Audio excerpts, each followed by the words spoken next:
Hi friends, मैं देवेंद्र कुमार और आज अपने बात करने वाले फेटल सर्कुलेशन पे। फेटल सर्कुलेशन का मतलब क्या होता है? फेटल का मतलब होता है, जैसे पहले फेटल का मतलब समझो। फेटल का मतलब होता है जब प्रेगनेंसी कंसीव होती है, एक लेडीज जो है वो माँ बनने वाली है, तो मतलब उसके वूम के अंदर या यूट्रस के अंदर जो बच्चा होता है, जब तक वो बर्थ ना ले ले या जन्म ना ले ले, तब तक जो यूट्रस के अंदर जो बच्चा प्रेजेंट है उसे फीटस बोला जाता है। उसकी जो पूरी लाइफ होती है वो फिटल लाइफ होती है। तो उसके अंदर जो सर्कुलेशन होता है वो कुछ अलग रहता है। अपने जो ह्यूमन बीइंग है, एडल्ट है या बर्थ लेने के बाद में जो अपने अंदर सर्कुलेशन होता है वो कुछ अलग रहता है, और जो फिटल के अंदर सर्कुलेशन होता है वो कुछ अलग रहता है। फिटल के अंदर क्या सिस्टम रहता है कि जो ब्लड होता है वो इम्प्योर ब्लड जो होता है वो सर्कुलेट होता रहता है। पूरी तरह से प्योर ब्लड होता है वो सर्कुलेट नहीं होता। तो किस तरह से इम्प्योर ब्लड सर्कुलेट होता है वो अपने बात करते हैं। तो फिटल सर्कुलेशन स्टार्ट करते हैं। कुछ मैंने डायग्राम यहाँ पे बना रखे हैं। तो इधर मैंने एक डायग्राम बना रखा है, ये होता है प्लेसेंटा।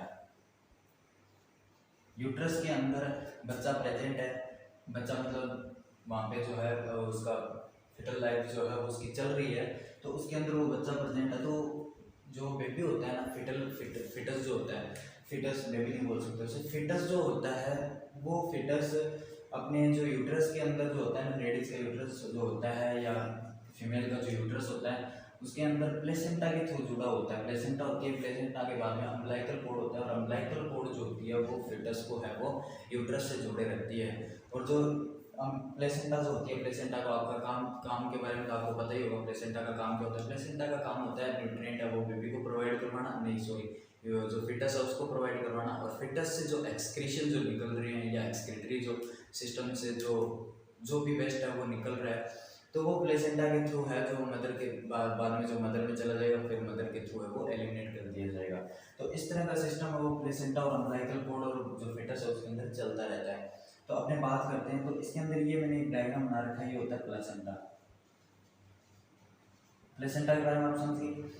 प्लेसेंटा जब प्रेगनेंसी कंसीव होने के बाद में जब तक 4 मंथ कंप्लीट होते हैं तब तक इसके अंदर 2 अम्बिलाइकल आर्टरीज और 2 अम्बिलाइकल वेन प्रेजेंट रहती है। प्लेसेंटा होती है, वहाँ पे जो है आर्टरीज और ब्लड वेसल्स होती है, आर्टरी या वेन्स जो होती है वो फिटस की आकर के वहाँ पे कनेक्ट हुई हुई रहती है। और अब ये जो डायग्राम है, इस डायग्राम को एक बार ये इमेज देखिए आप। ये जो इमेज है इसके अंदर ये ध्यान से देखिए आप। यहाँ पे इस इमेज के अंदर ये जो है ऊपर जो आपको दिख रहा है, ये जो सिस्टम है, ये जो दिख रहा है आपको, ये प्लेसेंटा है। और ये जो पाइलोमा स्ट्रक्चर है ना, ये जो पाइलोमा स्ट्रक्चर आपको दिख रही है वो है अम्बिलाइकल कोड। और अम्बिलाइकल कोड जो जाकर के है अम्बिलिकस के साथ में, जो फिटस के अम्बिलिकस जो प्रेजेंट रहती है जो एब्डोमिनल कैविटी के ऊपर, वहाँ से जो है अडहेर रहता है। तो इस तरह से ये कनेक्शन रहता है। तो यहाँ पे भी यही कनेक्शन है। ये जो कनेक्शन है यहाँ पे जो है प्लेसेंटा है, ये प्लेसेंटा अम्बिलाइकल कोड के आगे जुड़ी हुई रहती है। यहाँ के बाद में आगे की तरफ है वो अम्बिलाइकल कोड है वो स्टार्ट हो जाता है इसके बाद में। तो अम्बिलाइकल कोड हो गया ये प्लेसेंटा है। इसकी वेसल्स यहाँ तक आती है सिर्फ, यहाँ के बाद वापस रिटर्न हो जाती है या यहाँ तक ही आती है। और यहाँ पे जो है कि जो होता है प्लेक्सस जो बना हुआ होता है या जाल जिसे बोल सकते हैं, नेटवर्क यहाँ पे बना हुआ होता है। तो ध्यान से समझना, यहाँ पे जो है नेटवर्क बना होता है, इस तक ही बस सीमित रहता है। उसके बाद में जो है जो भी ब्लड वेसल्स है वो मदर की रहेगी, और इसके अंदर ब्लड वगैरह न्यूट्रिएंट वगैरह वो सब मदर का रहेगा। इस जगह पे जो जंक्शन होता है जहाँ पे प्लेसेंटा और मदर का जो यूट्रस है, यूट्रस की एंडोमेट्रियम जो है वो दोनों अगर मैच हो रही है, वहाँ पे इन दोनों के जो ब्लड वेसल्स जो होती है उनका कोई कनेक्शन नहीं होता। कनेक्शन बस इतना ही होता है कि वो न्यूट्रिएंट इसके अंदर डाल दे और यहाँ से जो ऑक्सीजन है वो इसके अंदर डाल दे, और वापस जो यहाँ से एक्सक्रीटेड जो सिस्टम के जो वहाँ पे एक्सक्रीटरी सिस्टम से जो भी निकल के आया वेस्ट वो वापस है वो मदर के जो ब्लड वेसल्स है उसके अंदर डाल दें। तो इसलिए यहाँ पे जो कनेक्शन होता है, इसके बाद में जो आगे का कनेक्शन होता है वो मदर का रहता है। और यहाँ पे कभी ब्लड एक्सचेंज नहीं होता है, इस चीज़ का खास कर ध्यान रखना। कोई ब्लड एक्सचेंज नहीं होता, सिर्फ न्यूट्रिएंट एक्सचेंज होते हैं, यानी कि ऑक्सीजन हो गया और बाकी के जो भी मिनरल्स न्यूट्रिएंट्स है जो फिटस की ग्रोथ एंड डेवलपमेंट के लिए जरूरी होते हैं वो सब एक्सचेंज होते हैं यहाँ पे। तो इसके बाद में जब मैंने बात कर रहा था कि जब 4 मंथ यहाँ पे कंप्लीट होते हैं, जब प्रेगनेंसी कंसीव होने के बाद में 4 मंथ जब कंप्लीट होते हैं, उस टाइम पे क्या होता है कि एक जो अम्बिलाइकल वेन होती है वो डिसअपियर हो जाती है, डिजोल्व हो जाती है।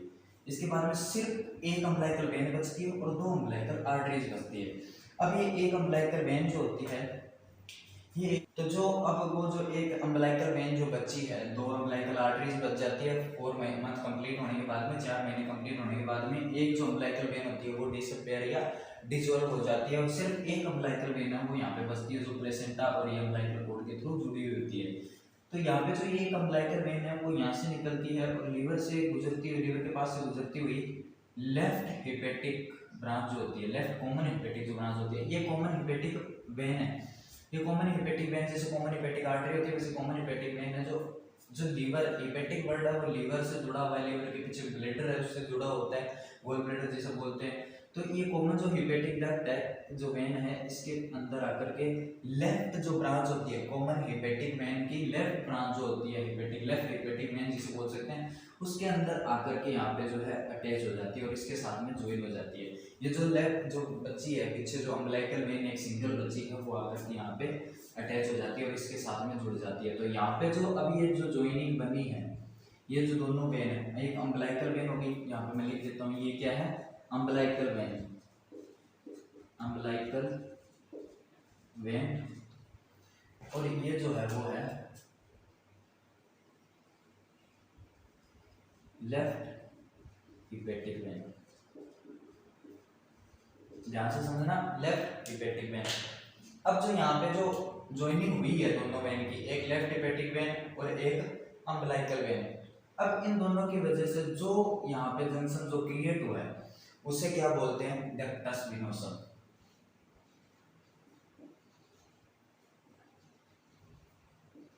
जो फीटल सर्कुलेशन होता है इसके अंदर ये ऐसे ही कुछ 2 एक वर्ड और आएंगे, ज्यादा इंपॉर्टेंट ये वर्ड रहते हैं, इन वर्ड से समझा जाता है। और ये वर्ड ज्यादातर है वो एग्जाम में कई बार जो क्वेश्चन वाइज जो एग्जाम होती है, जो क्वेश्चन चॉइस की जो एग्जाम होती है उनके अंदर तो डायरेक्ट ये वर्ड ही पूछे जाते हैं। और बाकी अपने अगर एनाटॉमी के अंदर जैसे अपने को सब्जेक्टिव लिखना पड़ता है तो उसके अंदर जो है इन पे ज्यादा फोकस करके इनको थोड़ा हाईलाइट करके थोड़ा लिख दिया जाए तो फीटल सर्कुलेशन आगे वाले को ऐसा लगता है कि फीटल सर्कुलेशन पूरा आ रहा है बंदे को। तो इस चीज का ध्यान में रखना। तो ये डक्टस विनोसम यहाँ पे क्रिएट हो गया। अब डक्टस विनोसम यहाँ पे क्रिएट हो गया, ये जो ब्लड है अब आगे की तरफ ट्रेवल होता हुआ इसके अंदर चला गया, यहाँ से जो है ब्लड आ रहा है। ब्लड कहाँ से आ रहा है वो बाद में अपने उधर से लेकर के आएंगे, अभी यहाँ से ब्लड जा रहा है, ब्लड यहाँ से जा रहा है, वो जो यहाँ पे प्योर होकर के जा रहा है। यहाँ पे ब्लड क्या हो रहा है, प्योर हो रहा है, क्योंकि न्यूट्रिएंट एक्सचेंज हो रही है यहाँ पे। जैसे एक टिश्यू और एक ब्लड वेसल्स के बीच में जो न्यूट्रिएंट एक्सचेंज जो चलता रहता है ना, न्यूट्रिशन है वो ब्लड वेसल्स से है वो सेल के अंदर डाल दिया गया, CO2 को वापस उसके अंदर डाल दी गई, एक्सक्रीटरी प्रोडक्ट जो है वो भी उसके अंदर डाल दिए गए ब्लड वेसल्स के अंदर, तो ब्लड वेसल्स लेकर के वापस हार्ट में चली जाती है। उसी तरह से यहाँ से मदर के जो ब्लड वेसल्स है वो इधर जो फिटस की जो ब्लड वेसल्स जो आ रही है अम्बलाइकल कोड के थ्रू उनके अंदर न्यूट्रिएंट डाल देती है और वहां से एक्सक्रीटरी प्रोडक्ट है वो वापस मदर की ब्लड वेसल्स के अंदर डाल दिए जाते हैं। समझ में आ रहा है? तो यहाँ पे जो एक्सचेंज चल रहा है इसकी वजह से ये ब्लड जो है वो वेन के अंदर जा रहा है। अब वेन के अंदर कैसे जा रहा है, हार्ट की तरफ कोई अगर वेसल जो है ब्लड लेकर के आती है तो उसे वेन बोलते हैं। तो यहाँ पे ये भी एक वेन हो गई और पर है इसके अंदर ऑक्सीजनेटेड ब्लड। अब इस ऑक्सीजनेटेड ब्लड की सिचुएशन कितनी होती है, यहाँ पे जो ब्लड होता है जब तक ये हिपेटिक वेन के अंदर ज्वाइनिंग नहीं कर लेता तब तक यहाँ पे जो ब्लड होता है उसकी सिचुएशन होती है 87%। ये ध्यान रखना, 87% सेचुरेटेड यहाँ पे ब्लड है वो O2 सेचुरेटेड रहता है, यहाँ पे O2 सेचुरेटेड रहता है। उसके बाद में ब्लड यहाँ पे डक्टस विनोसम में जो है ज्वाइनिंग हुई दोनों की, ये जो हिपेटिक वेन है लेफ्ट हिपेटिक वेन और ये जो अम्बलाइकल वेन है दोनों यहाँ पे ज्वाइन हो गई। ज्वाइन होने के बाद में फिर ये आगे जाती है और आगे जाने के बाद में ये जो इंफीरियर वेना के बाद नीचे की जो एक्सट्रीमिटीज होती है उसके अंदर ब्लड कौन लेकर के आता है, वो लेकर के आते हैं इंफीरियर वेना के बाद। इंफीरियर वेना के बाद नीचे से ब्लड लेकर के आ रही थी, वहां पे जो है लेफ्ट हिपेटिक वेन है वो ज्वाइन हो गई। अब यहाँ पे दोनों की ज्वाइनिंग हुई थी, यहाँ पे जो है डीऑक्सीजनेटेड ब्लड भी होगा साथ में, क्योंकि बॉडी के और ऑर्गन से भी यहाँ पे ब्लड आ रहा है, नीचे की वेन है या वो जो कॉमन हिपेटिक वेन है उसके वहाँ के जो हिपेटिक ऑर्गन्स जो है वो हिपेटिक यानी लीवर है, गोल ब्लैडर पीछे की साइड में, तो उनका जो ब्लड है वो डीऑक्सीजनेटेड है। तो दोनों का मिलकर के यहाँ पे क्या होता है, डीऑक्सीजनेटेड और ऑक्सीजनेटेड मिलकर इसकी सैचुरेशन को क्या करते हैं, कम कर देते हैं। तो यहाँ पे कितनी सैचुरेशन क्रिएट होगी, वो होती है 67%। 67% O2 सैचुरेशन यहाँ पे क्रिएट हो जाती है। अब जो ब्लड है वो इसके अंदर इंफीरियर वेना के बाद अंदर एंटर हो गया, इंफीरियर वेना के बाद थ्रू अब जाएगा ऊपर की साइड में, ऊपर जाएगा और जो ये जो है राइट एट्रियम जो है, अब ध्यान से देखना इस साइड में जो है वो right atrium, left atrium, right ventricle, left ventricle. अब जो राइट एट्रियम है इसके अंदर ब्लड एंटर हो गया, ब्लड है वो एंटर हो गया। इधर एंटर होने के बाद में कुछ ब्लड जो है वो इधर चला जाएगा, कुछ ब्लड जो है वो इधर चला जाएगा, क्योंकि यहाँ पे हार्ट क्या है, रिलैक्स है। जब इसके अंदर ब्लड एंटर हो रहा है उस टाइम पे क्या है, राइट एट्रियम जो है वो रिलैक्स है और जो वाल्व है वो ओपनिंग है। अब इसके अंदर क्या होता है, फ्लो ज्यादा होने की वजह से, अब अगर जैसे कहीं पे पानी चल रहा है उसके अंदर इधर से अगर प्रेशर से पानी अगर डाला जाए तो पानी को क्या धकेल के इधर बाहर नहीं निकलेगा, निकलेगा ना, थोड़ा बहुत इधर चला जाएगा, वो भी मैं बता रहा हूँ कि थोड़ा बहुत इधर जा रहा है। पर अगर फ्लो को देखा जाए, फ्लो के हिसाब से जो है ज्यादातर ब्लड है वो लेफ्ट एट्रियम में चला जाता है। लेफ्ट एट्रियम में जाने की वजह क्या होती है, लेफ्ट एट्रियम में जाने की वजह ये होती है, जब जो फीटल लाइफ होती है, ड्यूरिंग फीटल लाइफ जो फीटस का जो हार्ट होता है उसके अंदर एक ओपनिंग प्रेजेंट रहती है राइट एट्रियम और लेफ्ट एट्रियम के बीच में जो सेप्टम होता है। अब जो ये ऊपर का जो यहाँ पे आपको ब्लैक कलर का जो दिख रहा है, मैं एक बार ब्लैक कलर का जो ऊपर से दिख रहा है उसे बोलते हैं सेप्टम प्राइम। ऊपर से है, पहला सेप्टम ऊपर से, तो इसको ये जो एरिया है ना इसको बोलते हैं सेप्टम प्राइम, ये वी शेप बन रहा है। और ये जो नीचे का जो सेप्टम है इसको बोलते हैं सेप्टम सेकंडम, सेप्टम सेकंडम। इधर लिख देता हूँ, सेप्टम प्राइम और सेप्टम सेकंडम उधर से देख लेना, सेप्टम सेकंडम और प्राइम, देख गया। सेप्टम प्राइम ऊपर वाला, सेप्टम सेकंडम है वो नीचे वाला।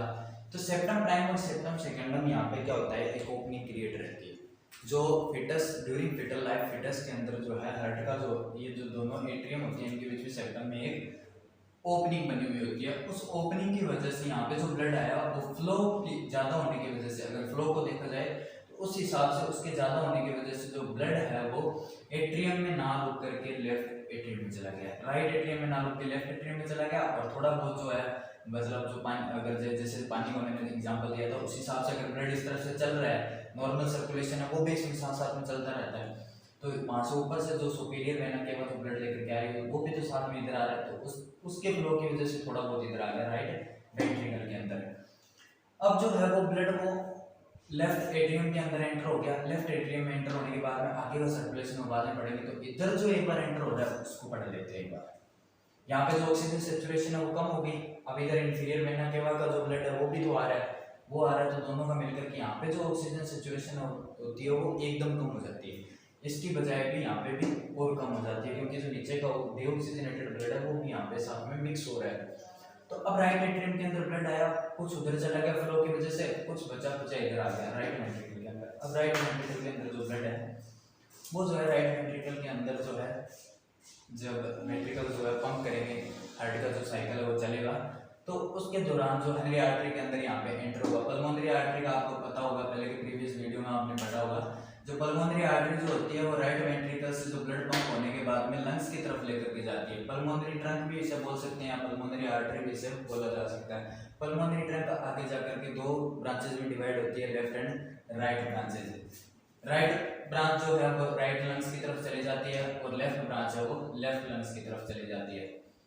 वहां पे जो ब्लड है वो पल्मोनरी, जैसे वेंट्रिकल के अंदर ब्लड आया, फ्लो ज्यादा होने की वजह से कुछ ब्लड उधर गया, कुछ ब्लड नीचे आया, तो कुछ ब्लड जो नीचे आया है राइट वेंट्रिकल के अंदर वो जब पंप करेगा तो पल्मोनरी आर्टरी के अंदर पंप होगा, पल्मोनरी आर्टरी के अंदर जब पंप होगा तो ये जो ब्लड है फ्लो की वजह से इधर जाएगा, लंग्स की तरफ भी जाएगा, पर लंग्स की तरफ ना जाकर के ये जो ब्लड है वो इस जगह से होते हुए ये जो अब जो ब्रांच जो ज्वाइन हो रही है, किसके साथ में ज्वाइन हो रही है, आर्च ऑफ एरोटा और जो ये पल्मोनरी आर्टरी है इसकी दोनों की जो ज्वाइनिंग हो रही है। अब ये ज्वाइनिंग किस तरह से क्रिएट हुई वो मैं आपको बताता हूँ। ये ज्वाइनिंग क्रिएट हुई है, इसको बोलते हैं डक्टस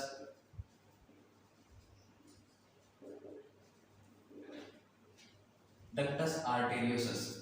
अब ये ज्वाइनिंग क्रिएट क्यों हुई, जब फिटल लाइफ जो होती है ना, ड्यूरिंग फिटल लाइफ जो होती है उसके अंदर लंग्स जो है वो कोलैप्स रहते हैं। इसके अंदर मतलब जो अब जो एम्नियोटिक फ्लूइड जो है यूट्रस के अंदर एंडोमेट्रियम के बाद में जो एम्नियोटिक फ्लूइड होता है, एम्नियोटिक फ्लूइड के अंदर जो फिटस है वो फ्लोट करता है। तो ये तो है नहीं कि वो एम्नियोटिक फ्लूइड है वो बाहर से कहीं से खुला हुआ है तो बच्चा बाहर से सांस ले लेगा और उसके लंग्स है वो पंप करने लग जाएंगे। तो एम्नियोटिक फ्लूइड की कवरिंग अगर हो रखी है तो इसका मतलब एयर तो अंदर जाएगी नहीं, एयर अंदर जाएगी नहीं, एयर इससे तो जा रही है ऑक्सीजन, जो ओपन एयर होती है, जो एनवायरमेंटल एयर होती है वो अंदर नहीं जा सकती। इस वजह से जो है जो फिटस होता है उसके अंदर रेस्पिरेशन है वो बंद रहता है। तो इसके दौरान जो वो रेस्पिरेशन बंद है उस टाइम पे जो लंग्स है वो कोलैप्स रहते हैं और लंग्स की साइज है वो भी छोटी रहती है, लंग्स है वो बिल्कुल सिकुड़े होते हैं, हिंदी में जिसे बोल सकते हैं। इसकी वजह से जब ये सर्कुलेशन के थ्रू जब ब्लड है इसके अंदर पंप हुआ तो इसके अंदर प्रेशर है वो ज्यादा था, प्रेशर ज्यादा था, इस वजह से ब्लड है वो ज्यादा इसकी तरफ पंप नहीं हो पाया और ये जो है वो डक्टस आर्टेरियोसस के थ्रू आर्च ऑफ एरोटा के अंदर एंटर हो गया। अब यहाँ पे जो राइट वेंट्रिकल के अंदर जो ब्लड था वो लंग्स की तरफ जाना था, वहां से प्योर होकर के वापस आकर के जो लेफ्ट एट्रियम में वहां पे एंटर होना था, उसकी बजाय जो है वो आर्च ऑफ एरोटा के अंदर एंटर हो गया। अब उधर से आर्च ऑफ एरोटा के अंदर ब्लड एंटर हो गया, वहां पे डीऑक्सीजनेटेड ब्लड एंटर हुआ क्योंकि इधर से भी डीऑक्सीजनेटेड ही जा रहा है। अब इसकी सैचुरेशन यहाँ पे कम थी, इसकी बजाय यहाँ पे कम थी और इसकी बजाय इसकी और अंदर कम होगी क्योंकि इंफीरियर वेना के वगैरह जो ब्लड है वो भी जो आ रहा है वो डीऑक्सीजनेटेड ब्लड है। इंफीरियर वेना के वगैरह जो ब्लड होता है वो लोअर एक्सट्रीमिटीज जो बॉडी के अंदर नीचे का जो पोर्शन होता है वहां से जो ब्लड लेकर के आती है उसे बोलते हैं इंफीरियर वेना का। अब इंफीरियर वेना के बाद के अंदर डीऑक्सीजनेटेड ब्लड है, अब इधर से ऑक्सीजनेटेड गया, इधर से डीऑक्सीजनेटेड गया, फिर सैचुरेशन कम हो गई तो इधर डीऑक्सीजनेटेड ब्लड था, अब डीऑक्सीजनेटेड है वो आर्च ऑफ एरोटा के अंदर आ गया। अब बात करते हैं अपने जो इस तरफ जो ब्लड गया था एट्रियम के अंदर, लेफ्ट एट्रियम के अंदर जो फ्लो की वजह से जो ब्लड गया था वो ब्लड अब जो है वो एंटर होकर के इधर नीचे लेफ्ट वेंट्रिकल के अंदर आ गया और लेफ्ट वेंट्रिकल के अंदर आपको पता ही है पंप हुआ और जो एरोटा है उसके अंदर एंटर हो गया ब्लड। अब एरोटा के अंदर भी ब्लड आ गया, एरोटा और जो ऊपर से जो पल्मोनरी आर्टरी का जो ब्लड था डक्टस आर्टेरियोसस, वहां पे जो कंडीशन अराइज हो रही थी या जो ओपनिंग है वहां पे जो बनी थी उस ओपनिंग के अंदर जो ब्लड आया उन दोनों को मिलाकर के जब वो सैचुरेशन निकाली गई तो वो सैचुरेशन दोनों की कम थी क्योंकि यहाँ पे तो ऑक्सीजनेटेड ब्लड है वो जा रहा है, इधर से तो डीऑक्सीजनेटेड आ रहा है, इधर भी डीऑक्सीजनेटेड हो गया, इधर भी डीऑक्सीजनेटेड गया। अब पंप होकर के वो नीचे की तरफ ascending aorta, arch of aorta, descending aorta और एब्डोमिनल एरोटा और फिर थोरेसिक एरोटा, सॉरी पहले थोरेसिक फिर एब्डोमिनल एरोटा और जो है पूरी बॉडी के अंदर सर्कुलेट हो गया। अब जो ब्लड है वो वहां पे सर्कुलेशन के लिए चला गया तो वहां पे लास्ट के अंदर जब ब्लड पहुंचा जो एरोटा के थ्रू लास्ट अब ब्लड यहाँ पे जो पहुंच गया इधर ब्लड आ गया। ब्लड आने के बाद में लास्ट में दो कॉमन इलियक ट्रंक जिसे बोलते हैं, उसके बाद में लेफ्ट कॉमन इलियक ट्रंक और राइट कॉमन इलियक ट्रंक के अंदर डिवाइडेशन हो गया इनका। और जब कॉमन इलियक ट्रंक जो होती है वो आगे दो भागों में और डिवाइड होती है, इंटरनल इलियक आर्टरी और external iliac artery. Internal iliac artery जो दोनों साइडों में प्रेजेंट है वहां से दो आर्टरीज निकलती है, लास्ट में दो आर्टरीज वहां से निकलती है जो अम्बिलिकल कॉर्ड के साथ में अटैच हो जाती है। ये जो है अम्बिलिकल कॉर्ड, ये आर्टरीज यहाँ पे अटैच हो गई। मैंने पहले बताया था कि यहाँ से ब्लड जा रहा है, अब वो ब्लड आ कहाँ से रहा था, वो ब्लड यहाँ से आ रहा था, मतलब पूरा सर्कुलेट होकर के वापस यहाँ पे ही आ रहा था। अब यहाँ पे आया, यहाँ पे फिर यहाँ पे प्योर होगा, इधर मदर के ब्लड वेसल्स हैं, इधर फीटस की ब्लड वेसल्स हैं। मदर की ब्लड वेसल्स है वो इसके साथ में ज्वाइन नहीं होती बट न्यूट्रिएंट है वो दोनों के बीच में एक्सचेंज होता रहता है। जैसे एक सेल और एक ब्लड वेसल्स के बीच में न्यूट्रिएंट एक्सचेंज होता रहता है या टिश्यू परफ्यूजन जिसे बोलते हैं, उस तरह से यहाँ पे भी टिश्यू। जो यहाँ पे जो है वो इंटरनल जो इलियक आर्टरीज है वहां से लेकर के जो ब्लड है वो अम्बिलिकल कॉर्ड के साथ में एंटर हो गया। वहां से आने के बाद में यहाँ पे जो है वो जो प्लेक्सस जो बन रहा था, यहाँ पे जो नेटवर्क जो बन रहा था उसके थ्रू ब्लड है वो वापस है वो प्योर होकर के यहाँ पे न्यूट्रिएंट एक्सचेंज हो गया, प्योर होकर के फिर वापस है वही सर्कुलेशन चला जाता है। अब ये जो सर्कुलेशन है वो फीटल लाइफ के अंदर तो है डीऑक्सीजनेटेड चला रहता है, चलता रहता है। यहाँ पे सिर्फ इस जगह पे जो अम्बिलिकल वेन है उसके अंदर ब्लड है वो प्योर है, थोड़ा बहुत है, 87% है वो ऑक्सीजन की यहाँ पे सैचुरेशन है। पर इसके बाद में तो सारा सारा डीऑक्सीजनेटेड है, जो इंफीरियर वेना के है उसका ब्लड है वो डीऑक्सीजनेटेड है, इसके अंदर मिक्स हो गया, फिर डीऑक्सीजनेटेड है, ऊपर से आया वो डीऑक्सीजनेटेड है, इधर चला गया वही डीऑक्सीजनेटेड चला गया। मतलब कहने का मतलब ये पूरे में से कहीं पे भी ऑक्सीजनेटेड ब्लड नहीं है। इधर फिर यहाँ पे जो है लंग्स के अंदर गया, लंग्स यहाँ पे कोलैप्स थे, लंग्स जो सिकुड़े हुए थे तो लंग्स के अंदर तो वहाँ पे वो प्योरिफिकेशन का काम है वो हो ही नहीं रहा था, थोड़ा बहुत हो रहा था एकदम माइनर अमाउंट के अंदर, पर एयर ही नहीं जा रही, होगा कहाँ से, जितना भी इससे संभव हो पाया उन्होंने किया। तो उसके प्रेशर ज्यादा होने की वजह से उधर जो है वो जा नहीं पाया, वो जो ब्लड है वो इधर आर्च ऑफ एरोटा के अंदर चला गया। अब जो यहाँ पे जो एक जो कंडक्शन जो यहाँ पे जो जंक्शन क्रिएट हुआ है उसे बोलते हैं डक्टस आर्टेरियोसस। अब डक्टस आर्टेरियोसस यहाँ पे फिर इधर जो ब्लड है वो वेंट्रिकल का ब्लड वो पंप होकर के ascending aorta, arch of aorta और descending aorta, thoracic aorta, abdominal aorta इनके अंदर चला गया। अब यहाँ से वापस जो है इंटरनली आर्टरी के थ्रू यहाँ पे फिर वापस आगे इधर से सर्कुलेट होकर के ये सर्कुलेशन है वो चलता रहता है। फिटल सर्कुलेशन इस तरह का होता है। अब जब ये अपने एडल्ट लाइफ के अंदर चेंज केस होता है, एडल्ट लाइफ के अंदर चेंज केस होता है जब इस बच्चा है वो जो फिटस है जब वो बर्थ ले लेता है, बर्थ ले लेता है तो उसके बाद में फर्स्ट बेबी जो क्राई होती है, फर्स्ट जो क्राई होता है बच्चा जब फर्स्ट टाइम जब चिल्लाता है तो चिल्लाता किस लिए, चिल्लाना जरूरी क्यों होता है, कहते हैं कि मतलब रोना जरूरी होता है। फर्स्ट टाइम पे बच्चा जब जन्म लेता है तो उस टाइम पे रोना क्यों जरूरी होता है, रोना इसलिए जरूरी होता है क्योंकि वो उसका फर्स्ट रेस्पिरेशन स्टार्ट होता है। फर्स्ट रेस्पिरेशन के दौरान जब लंग्स के अंदर एयर है वो एंटर करेगी, ये थ्रोट के थ्रू नोस्ट्रिल्स के थ्रू यहाँ पे जब एयर है वो एंटर करेगी तो ये जो लंग्स है वो एक्सपैंड हो जाएंगे और क्या हो जाएगा, इनका साइज बड़ा हो जाएगा। अब ये फंक्शन करने स्टार्ट कर देंगे। जब इनके अंदर एयर है वो फिलअप होगी तो ये लंग्स है वो एक्सपेल्ड हो जाएंगे और इनका वो प्रेशर है वो डाउन होगा। प्रेशर डाउन होगा तो ब्लड का सर्कुलेशन है वो चलने लग जाएगा और जब इसका फ्लो जो है वो उस तरफ अगर बढ़ जाएगा तो इसके अंदर ब्लड है वो आना बंद हो जाएगा। तो यहाँ पे डक्टस आर्टेरियोसस है धीरे धीरे करके ये भी है वो यहाँ पे क्लोज होने लग जाता है। तो जो ड्यूरिंग अपने बच्चे के जो जन्म होने के बाद में जब जो अपनी एडल्ट लाइफ की तरफ बढ़ता है या मतलब बच्चा जब ग्रोथ एंड डेवलपमेंट करता है आउटर एनवायरनमेंट के अंदर तो ये डक्टस आर्टेरियोसस धीरे धीरे time duration taking time duration के साथ साथ में वो क्या करता है, क्लोज होता रहता है। अब ये भी यहाँ पे क्लोज हो गया, किस वजह से क्लोज हो गया, क्योंकि यहाँ पे जो फ्लो है वो लंग्स के अंदर बढ़ गया। अब लंग्स के अंदर बढ़ गया तो यहाँ पे जो है वो ब्लड है वो जा नहीं रहा तो उसकी वजह से ये जो है वो ब्लॉक हो जाएगा। अब जो ये जो ब्लड है इंटरनल इलियक आर्टरी का जो ब्लड है वो यहाँ पे आया, यहाँ पे आने के बाद में वापस नहीं जा पाएगा। वजह ये है जब बेबी की बर्थ होती है तो उस टाइम पे अम्बिलिकल कॉर्ड है वो कट कर दिया जाता है। तो कट करने की वजह से जो ब्लड है वो वहाँ पे तो जाएगा नहीं, तो ये डक्टस वेनोसम है वो भी वर्क नहीं करेगा तो वो भी बंद हो जाएगा। अब ये बंद हो गया।